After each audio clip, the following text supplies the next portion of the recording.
Assalamualaikum warahmatullahi wabarakatuh. Shalom, salam sejahtera untuk kita semua. Kami dari kelompok 3 akan mempresentasikan hasil diskusi dari kami terkait tema yang berjudul perilaku membolos sekolah online.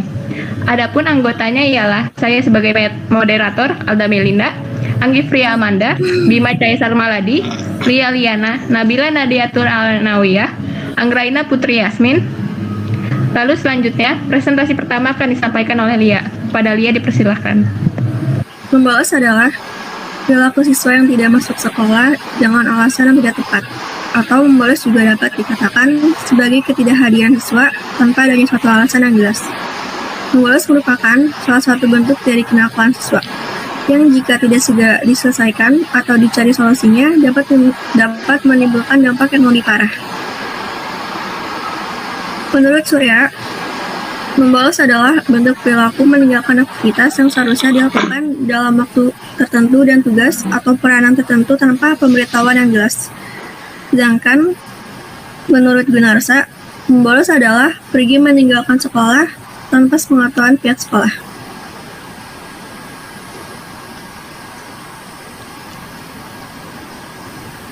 Selanjutnya ada faktor membolos yang dilakukan oleh para siswa.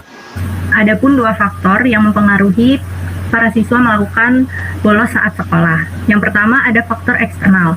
Faktor eksternal ini berasal dari luar diri siswa, yang dimana ada kebijakan sekolah yang kurang memadai. Kemudian ada proses belajar yang tidak terfasilitasi dalam sekolah. Kemudian faktor yang kedua ada faktor internal, yang dimana berasal dari dalam diri siswa itu tersebut. Yang pertama, ada kebiasaan untuk membolos. Yang kedua, ada masalah pribadi pada lingkungan rumah yang membuat seseorang merasa bosan dan tidak nyaman saat di rumah, yang kemudian akan dilampiaskan amarahnya pada saat di sekolah.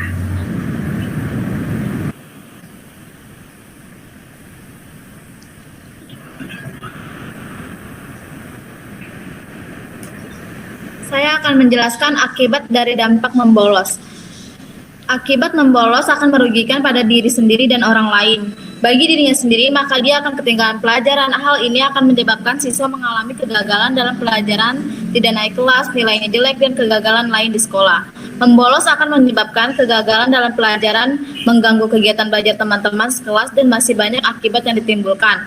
Dan menurut teori Erik H. Erikson, yang mana menjelaskan bahwa tahap perkembangan untuk usia 12-20 tahun termasuk masa remaja, adolescense, usia ini sering disebut dengan istilah masa pencarian jati diri, mengalami kritis identitas dirinya. Karena itu sering remaja berperilaku di luar batas, dan berperilaku tersebut salah satu bentuk kenakalan remaja.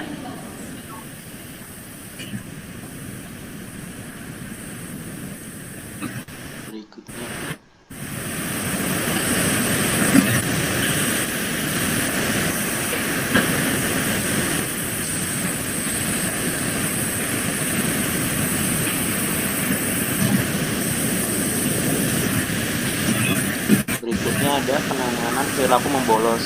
Penanganan siswa membolos melalui pendekatan disiplin merujuk pada tata tertib yang berlaku di sekolah beserta sanksinya. Pelaksanaan aturannya pun harus konsisten. Guru semampu mungkin menciptakan suasana kelas yang menyenangkan dengan berkreasi dan berinovasi agar siswa menerima dan memahami pelajaran, seperti adanya reward bagi siswa yang menunjukkan perubahan perang lebih baik. Guru juga perlu memberikan teladan agar dapat dicontoh siswa seperti datang tepat waktu, rajin hadir di kelas, dan pemberian nilai yang transparan. Penanganan bukan saja dilakukan oleh pihak sekolah, tapi pihak keluarga juga ikut terlibat.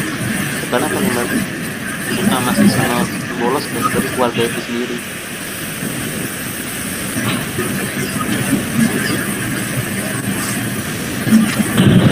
Kesimpulan dari permasalahan ini adalah membolos merupakan salah satu bentuk dari kenakalan siswa, yaitu ketidakdisiplinan dan ketidakjujuran, serta kebiasaan buruk yang harus diselesaikan.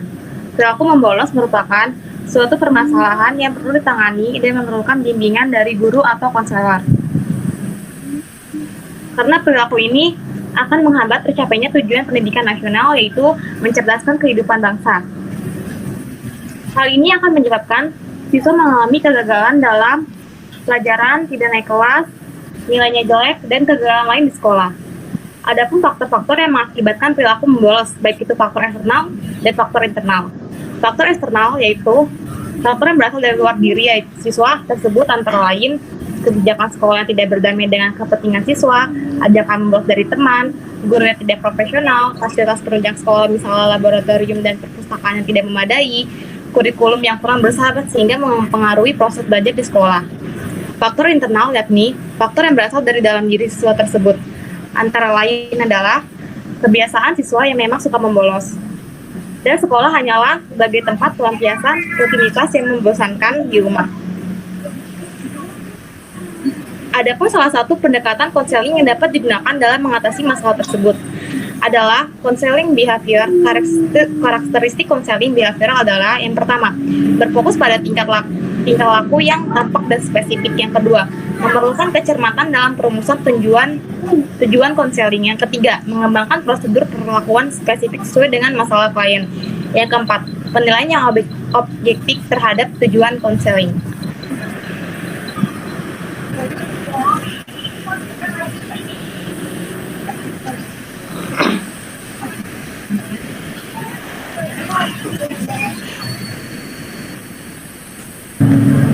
Baiklah, selanjutnya ada saran yang bisa kami sampaikan dari perilaku membolos sekolah yang sering dilakukan para siswa, di mana pada setiap manusia memiliki masalah dan latar belakang yang berbeda-beda. Alangkah baiknya kita mengetahui apakah penyebab seorang siswa menjadi melakukan hal tersebut dan memberikan perlakuan yang tepat dalam menangani masalah ini. Sekian presentasi dari kelompok kami. Kurang lebihnya mohon maaf. Wassalamualaikum warahmatullahi wabarakatuh.